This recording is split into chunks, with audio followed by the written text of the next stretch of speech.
الآن سأستسمحكم في يعني في قراءة قصيدة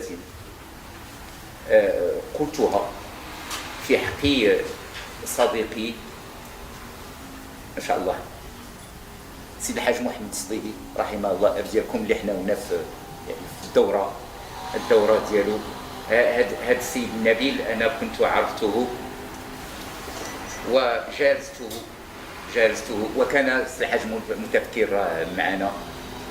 جالسته لمرات في الدار ديالو العامرة في مرات على مائدة كرم من الطعام الذي يؤكل باليد وباليدين، وكان كريما رحمه الله.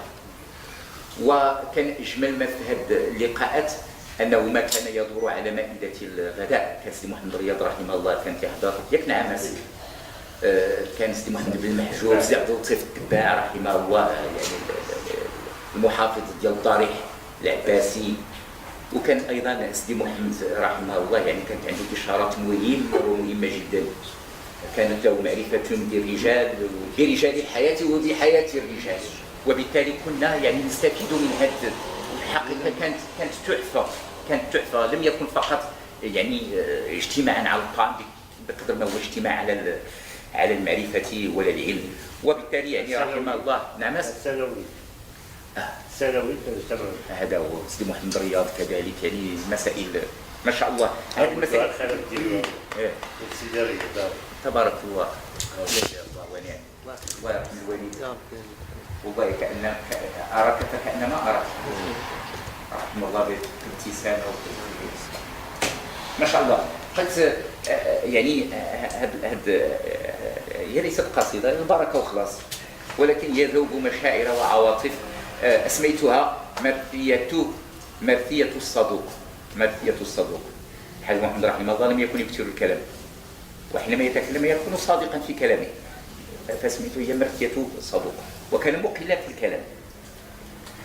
أقول في الموت ما حير الألباب وانتهب، في الموت ما حير الألباب انتهب الألباب. ما اخترت انه نديرها على البسيط. حازم القطرجي تيقول بينه البسيط يصلح لمقاصد الجد، والرثاء يعني المقصد ديالو وجد. في الموت ما حير الألباب وانتهب، حكم من الله بالأقدار قد كتب، نروم فهما فيستعصي على فاطر ما خط في سبحات الغيب والكتاب. الموت نقاد أهل الخير، الموت نقاد أهل الخير. النقاد نعرفوا شنو هو النقاد. النقاد هذه كانت معروفة في القديم. إلى عندك الفلوس تتجو من عند النقاد، سمحنا العيار تيقول لك هذا الدرهم فيه 6 شعيرات زيد، هذا راه ناقص، راهي 4 شعيرات لما كان توزنوا بشعير. هذا هو النقاد، تيقول لك هذا الدرهم راه صحيح، هذا راه ناقص، يسمى النقاد. ومنه جاء مفهوم الناقد، تيميز المزيف النقص في القيمه من الحاجه اللي فيها قيمه. والموت نقاد، لانه دائما يعتام الرجال، تمشي الناس اللي كذا ما شاء الله، والكل فاني. حنا كنقولوا ما شاء الله. الموت نقاد أهل الخير مذ زمن، يا فضل ما اعتام بالحسنى وما انتخب. اعتام أي اختار، اعتام بمعنى اختار. راه ورد في المعلقات ديال طرف بن العبد: لهفي عليك أبا الخيرات، إذ فقدت بفقدك الصالحات النيرات أبا. لهفي عليك وقد شف الفؤاد أليم الحزن فيك، ودمع سال منسربا. مضى إلى الله، سلام الله، مضى إلى الله حي الله طلعته، مضى إلى الله حي الله طلعته، بالمكرمات فتروي قبره سحبا. هذه راه تاع حال سحبا، ولو انه كذا، ولكن هي تنزل منزله حال. قد شيعوه إلى مثواه في حزن، أي في حزن، وهي لغة الحمد لله الذي أذهب عنا الحزن، وهي لغة في حزن. قد شيعوه إلى مثواه في حزن يحفه صيته، أي ذكره الطيب، الناس غادي يثنوا عليه رحمه الله، كان رجلا صادقا. يحفه صيته والهان منتحبا، قد كنت فينا حميد الذكر إن تليت. أستاذنا الله يجازيك بخير، رضي الله عنك، بارك الله فيك. قد كنت فينا حميد الذكر إن تليت آيات برك بالقربى ومن قرب. بالقربى جدت رحمه الله، الكتاب اللي يعني شرف على طبعه وكذا إلى آخره، ولا أبي شعيب أيضا العمل على سيد عبد الرحمن بالقربى ومن قرب إليك أو مت إليك بنسبة من النسب، سواء بصداقة أو بغير ذلك. إذن بالقربى ومن قرب.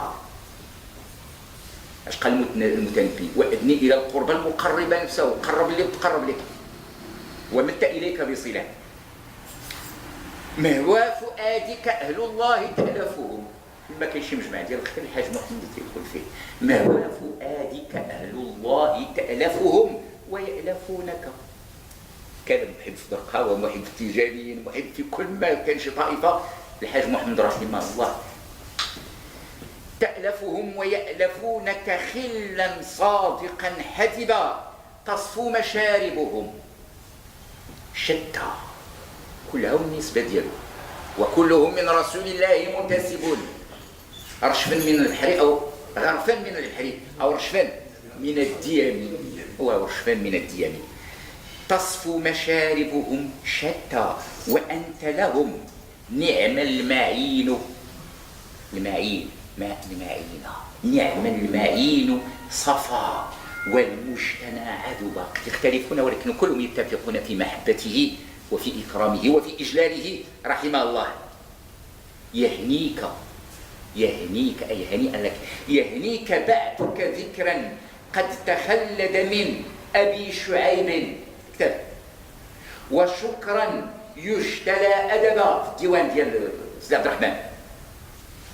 وراه سيدنا راه شرف على هذا الديوان وعلى إخراجه. سيدي أحمد خلت ذكراه، والذكرى بلا ريب أي بلا شك عمر يضاف، ومدح قد زكى وربى. ربى أي زاد من كلمة الربا في زيادة، قد زكى وربى.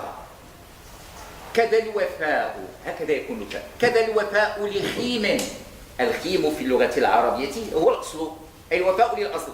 كذا الوفاء لخيم طاب محتده، فرع يزين أصولا. احنا في العادة شنقولوا الأصل يزين الفرع، ولكن أحيانا الفرع يزين الأصل. قال الشاعر ابن الرومي: وكم أب قد علا بابن ذرى شرف كما علا برسول الله عدنان. شكون كان تعرف سيدنا عدنان؟ عرفت عدنان؟ جد رسول الله صلى الله عليه وسلم، ثم طلب بن هاشم بن مناف بن قصي بن كلاب بن مراد بن كعب بن لؤي بن غالب بن فيها بن نضر بن مالك بن كنانة بن خزيمة بن مدركة بن إلياس بن مضر بن معد بن عدنان. شكون يعرف عدنان؟ ما تعرف معنا حتى كان من ولاد سيدنا محمد صلى الله عليه وسلم. وكم أب قد علا بابن ذرى شرف كما علا برسول الله عدنان. هذا هو المعنى اللي قصدنا هنا في هذا البيت. أنا تنشرح الشريف قال لي واش ممكن ياك نزولا عند رغبتك. نمتك دكالة، نماه أي منتماه ونسبته. نمتك دكالة واليمن يصحبها. احنا راه تكلمنا في اليوم في الصلاح وفي التقوى. واليمن يصحبها قبيل إحسان، أي قبيلة إحسان. قبيل إحسان يستعلي المدى رتبا. جذم الأصالة والتقوى إذا انتسبوا كانوا بساحتها بواسلا عربا. ثم انتقلوا لأتحدث عن وظائفه. طاحت بهمتك العليا، طاحت أي شرفت بهمتك العليا. وسدت فأخلصت الوظيفة وجيها قائدا دالبا وحناك رجل إدارة يشد سائدكم إيمان مكرمة أجل مكرمة مدح إذا كسبا وأصدق السعي ما أخفاه صاحبه تراه لله والأوطان محتسبا. رحم الله كان يحتسب ذلك. كنتم بجيد التفاني عقد مفخرة وللعطاء جزيلا دافقا سببا ما شاب جودكم من ولا كدر ما أخلص الجود مستورا ومحتجبا كذاك تبنى صروح المجد شاهقة. عندنا النموذج ديال الإبن البار ديالو سيدنا مولاي أحمد بالجد إذ ندى والإخلاص إذ صعبا فسل شداة المعالي عنهم لترى كيف استووا في سماء الارتقاء شهبا. تنبي الجديدة شهما مسعدا بجميل الصنع يزهى وخلا فارجا كربا. هم الواحد رحمه الله وقف عليه وفرج كربته وهذا الشيء كاين. ونحن في حضرة الذكرى نذوب من آلامنا ونقضي بالمنى الأربا. آي من الحب الحمد لله كاع اللي حاضرين هنا يضمرون محبة وإجلالا له. آي من الحب ما تطوي الصدور فسائلها ترى الحب مسطورا ومكتتبا. وذا قريضيا هنا إنباء بالنهاية هنا الختمة. وذا قريضيا ما يرضي مكارمكم قد أخرس الفضل منكم منطقا ذربا. فاقبل ثناء محب فيك معتذر قد قام بين يدي ذكراك مرتغبا. واقبل أبا أحمد ودي ففيك غدا يزجي بإخلاص قلب بعض ما وجبا. وهو الوفي الذي يرعى الإمام ولا ينسى الصديق إذا حتم القضاء أشبا. ما شاء الله.